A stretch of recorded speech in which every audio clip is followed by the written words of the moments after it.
আসসালামু আলাইকুম গাইস, আমার সবাই আশা করছি অনেক বেশি ভালো আছেন। তো বিভিন্ন প্রয়োজনে আমাদের অনেক সময় কী হয়, আমাদের যে জিমেল অ্যাকাউন্ট রয়েছে এর পাসওয়ার্ডটা পরিবর্তন করতে হতে পারে, বা পাসওয়ার্ড আমরা অনেক সময় ভুলেও যাই। সেক্ষেত্রে আমরা পাসওয়ার্ডটা কীভাবে রিসেট করবো এবং কীভাবে পাসওয়ার্ডটা পরিবর্তন করে ফেলবো, যাতে আমাদের জিমেল যদি কারো ফোনে লগ ইনও করা থাকে সেক্ষেত্রে আমরা যেন তার ফোন থেকে লগ আউট করে দিতে পারি এবং আমাদের জিমেলের যে অ্যাক্সেসটা রয়েছে সেটা যেন অন্য কেউ না পায়। তো কীভাবে এই কাজটা করবো সিম্পলি আজকে আমি আপনাদেরকে এই ভিডিওতে দেখিয়ে দিচ্ছি। তো সিম্পলি আপনি চলে যাবেন আপনাদের মোবাইল স্ক্রিনে, অ্যান্ড মোবাইলে যাওয়ার পর সিম্পলি আপনাদের মোবাইল থেকে যে সেটিং রয়েছে মোবাইলের সেটিংয়ে চলে যাবেন, অ্যান্ড ওখান থেকে গিয়ে আপনারা সিম্পলি এখান থেকে সার্চ করবেন কোথায় গুগল রয়েছে বা কোথায় অ্যাকাউন্ট রয়েছে। তো সিম্পলি আমি এখান থেকে এই যে গুগল রয়েছে, গুগলের এই জায়গায় ক্লিক করতেছি, অ্যান্ড এই জায়গায় আমি গুগলে ক্লিক করার পর এখানে কিন্তু আমাদের যে যতগুলো গুগল আমাদের ফোনে থাকবে সিম্পলি আমাদের অতগুলো গুগল কিন্তু বা যতগুলো জিমেল অ্যাকাউন্ট থাকবে এই জায়গায় কিন্তু আমাদের ফোনের মধ্যে সবগুলো জিমেল কিন্তু এখানে চলে আসবে।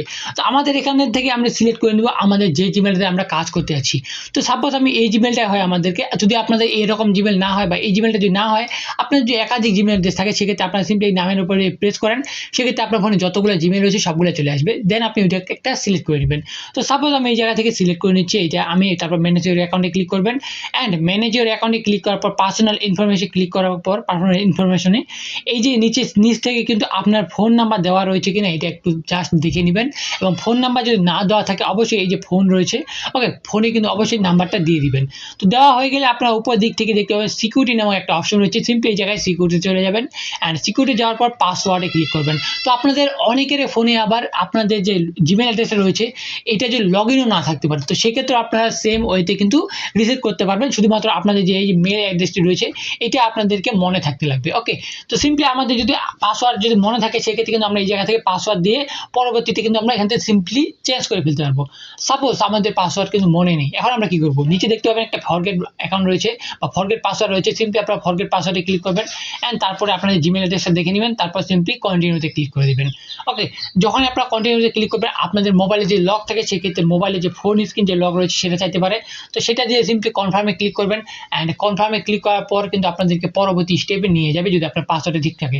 দেখতে পাচ্ছেন আমার যেহেতু ফোনে রয়েছে, আমার যেহেতু পাসওয়ার্ড ওকে সব কিছু যেহেতু এই ফোনে রয়েছে সেক্ষেত্রে আর কিন্তু আমাকে পাসওয়ার্ড দিতে হলো না। ওকে, সেক্ষেত্রে আমাদের কিন্তু ডিরেক্টলি নিউ যে পাসওয়ার্ড রয়েছে নিউ পাসওয়ার্ড চুজ করার অপশনে নিয়ে আসছে। তো আপনাদের যদি এরকম না আসে সেক্ষেত্রে আপনাদের যে মোবাইল নাম্বারটা রয়েছে সেই মোবাইল নাম্বারে একটা ওটিপি যাবে, সেই মোবাইল নাম্বারে কোডটা দিবেন। ওকে, সেই কোডটা আপনারা সিম্পলি ওখানে প্রেস করলে কিন্তু হয়ে যাবে। আর যদি আপনাদের পাসওয়ার্ড জানা থাকে সেক্ষেত্রে আমি ফার্স্ট স্টেপটা আপনাদেরকে দেখিয়ে দিলাম, সিম্পলি ওই জায়গা থেকে পাসওয়ার্ডটা দিই, দেন কিন্তু আপনাদের সেম এরকমের পেজ চলে আসবে। তো এই জায়গায় আপনি পাসওয়ার্ডটা কীভাবে দিবেন, এখন পরবর্তী যে পাসওয়ার্ডটা দিবেন অবশ্যই এই পাসওয়ার্ডের মধ্যে ক্যাপিটাল লেটার রাখবেন, সাথে স্মল লেটার রাখবেন। ওকে, বড় হাতের ছোট হাতের কিছু নাম্বার অ্যাড করবেন, এবং কিছু এই যে সিম্বলগুলো রয়েছে অ্যাড হ্যাশ ডট এগুলা এই সিম্বলগুলো দিয়ে একটা high frequency strong password create করে তৈরি করবেন। ওকে, তো আপনারা যখন একটা ক্রিয়েট করে ফেলবেন তো সেম পাসওয়ার্ড আবার নিচে যে রয়েছে কনফার্ম পাসওয়ার্ড দুইটাই কিন্তু সেম পাসওয়ার্ডে দিবেন, এবং পাসওয়ার্ডটা অবশ্যই মনে রাখবেন। তো আমি সেম পাসওয়ার্ড দুই জায়গায় দিয়ে দিচ্ছি। ওকে, তো সেম পাসওয়ার্ড দেওয়ার পর আপনার যে পাসওয়ার্ড সব কিছু ঠিক থাকে সিম্পলি আপনার চেঞ্জ পাসওয়ার্ডে যখনই ক্লিক করবেন দেখতে পাচ্ছেন আপনার ফোনের ভেরিফিকেশন যাচ্ছে যে আমার ফোন মানে এই যে জিমেলটা রয়েছে এটা আর কোন কোন ফোনে লগ ইন রয়েছে, দেখতে পাচ্ছেন পোকো M3 এই ফোনটাতে লগ ইন রয়েছে। তো আমি সিম্পলি এখান থেকে চেঞ্জ পাসওয়ার্ডে ক্লিক করে দিলাম, অ্যান্ড দেখতে পাচ্ছেন ইওর পাসওয়ার্ড হ্যাজ চেঞ্জ। ওকে, বা পাসওয়ার্ড চেঞ্জ সাকসেসফুলি। তো আমরা সিম্পলি গেস্টারে ক্লিক করলাম, অ্যান্ড আমরা চাইলে এখান থেকে আমরা ফোনটা রিভিউ করতে পারবো যে এই জিমেল অ্যাড্রেসটা আমার কার কার ফোনে আসে বা লগ ইন করা রয়েছে। ওকে, সেটা চাইলে আমরা লগ আউটও করে দিতে পারবো। কীভাবে করতে পারবো সিম্পলি আপনাদেরকে আমি দেখিয়ে দিচ্ছি। তো নিচের দিকে চলে আসবেন, আসার পর এই যে ইওর ডিভাইস নামে একটা অপশন রয়েছে এই জায়গা থেকে ম্যানেজ অল ডিভাইস দিয়ে দিবেন। ওকে, এই লেখাটাতে ক্লিক করবেন, যখন এই লেখাটাতে ক্লিক করবেন সেক্ষেত্রে আপনারা দেখতে পাবেন যে কোন কোন ফোনে আপনাদের এটা সাইন ইন করা রয়েছে। তো আপনাদের মানে আলাদা আলাদা যদি আপনার ফোন ছাড়া যদি আলাদা কোনো ফোনে সাইন ইন করা থাকে সেক্ষেত্রে আপনারা সিম্পলি এই জায়গায় ফোনের উপরে ক্লিক করে এই সাইডে দেখতে পাবেন সাইন আউট বা এরকম একটা এই যে ফাইন্ড অ্যাকাউন্ট রয়েছে এই জায়গায় কিন্তু সাইন আউট একটা লেখা থাকবে। তো ওখানে ক্লিক করার পর ওকে করে দিলে ওই ফোন থেকে আপনাদের লগ আউট হয়ে যাবে। ওকে, তো আশা করছি বুঝতে পেরেছেন যে কিভাবে একটা পাসওয়ার্ড চেঞ্জ করবেন, আপনার যে পাসওয়ার্ড ভুলেও যান সেক্ষেত্রেও কিভাবে নতুন পাসওয়ার্ড রিসেট করে নেবেন। ওকে, তো এই ছিল আজকে ভিডিওটি, কেমন লাগলো আপনাদের অবশ্যই কমেন্ট করে জানাবেন, কারণ আমাদের পাসওয়ার্ডটা চেঞ্জ করা কিন্তু অনেক গুরুত্বপূর্ণ। বর্তমান সময়ে জিমেলে কিন্তু আমাদের সব কিছু কাজ করে থাকি। ওকে, বা আমাদের মতো কন্টেন্ট ক্রিয়েটরদের আবার জিমেলে কিন্তু ইউটিউব চ্যানেল থাকে বা আরও অনেক জিনিস থাকে। ওকে, ফেসবুক অ্যাকাউন্ট আরও ETC অনেক কিছু থাকেই। তো এই ছিল আজকে ভিডিওটি, কেমন লাগলো আপনাদেরকে অবশ্যই কমেন্ট করে জানাবেন। ভিডিওটি ভালো লাগলে অবশ্যই লাইক করবেন, চ্যানেল যদি নতুন হয়ে থাকেন তাহলে অবশ্যই চ্যানেলকে সাবস্ক্রাইব করবেন, অ্যান্ড পরে আসে বেল বাটনটি অলে প্রেস করে থাকবেন।